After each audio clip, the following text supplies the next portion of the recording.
Татарстан дәүләт җыр һәм бию ансамбленең озак еллар буена баш дирижеры булып хезмәт юлы узган Татарстанның халык артисты, мәшһүр музыкант, композитор Рәшит Шәкүр улы Мостафинны туган яғы Балтачта искә алдылар. Тулырак итеп алдагы язмада.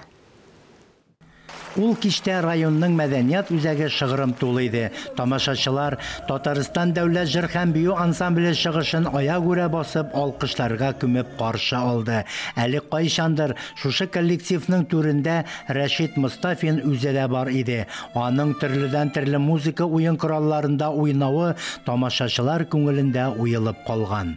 Ул татар халкы өчен яшәде, татар музыкасы өчен янып киеп яшәде. Татар халкының тарихына алтын хәрефләр белән язылып куелган шәхес.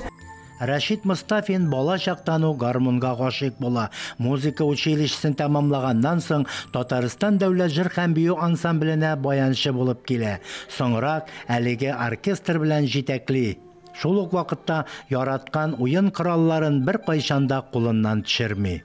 Ул инде менә Венера Хасанова белән мине менә ансамбльгә килгәннән бирле үз канаты астына алып, иң беренче менә профессиональ сәхнәгә чыккан адымнарымны инде мин аның кул астында, аның канаты астында башладым дисәм дә була. Менә ничек җырларга кирәк, ничек җиренә җиткереп җырларга кирәк, бөтенесе менә Венера Хасанова белән алар миңа Рәштабы икесе өйрәттеләр. Рәшит Мостафинга Ходай Тәгалә барысында мулдан биргән, талантны да, талантлы дәвамчыларны да.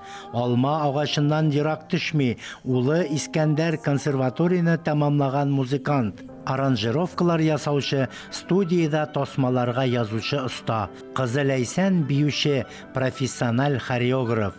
Гомумән, аның нәселе үзләренең талантлары белән шаккаттыра һәм сокландыра. Он всегда был для меня большим авторитетом.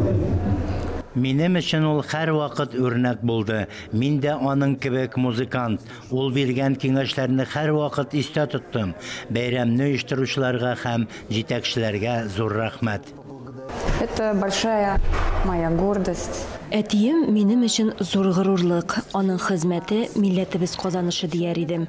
Ул татар сәнгатенә генә түгел, дөнья мәдәниятенә дә зур өлеш керткән шәхес. Я рада, что память о нем хранится в сердцах земляков. Рәшит Шәкүр улы якташлары, дуслары, коллегалары, туганнары күңелендә саклануына мин бик шатмын. Аның исеме урамнарга, мәктәп сыйныфларына, музейларга бирелә. Рәшит Мостафинның җыр һәм бию ансамбленә керткән хезмәте бәһаләп бетергесез. Чөнки бүгенге көндә дә ансамбленең концертларында ул эшкәртеп калдырган музыкаль әсәрләр яңгырый. Фәннур Хәсәнов, Татарстан яңалыклары.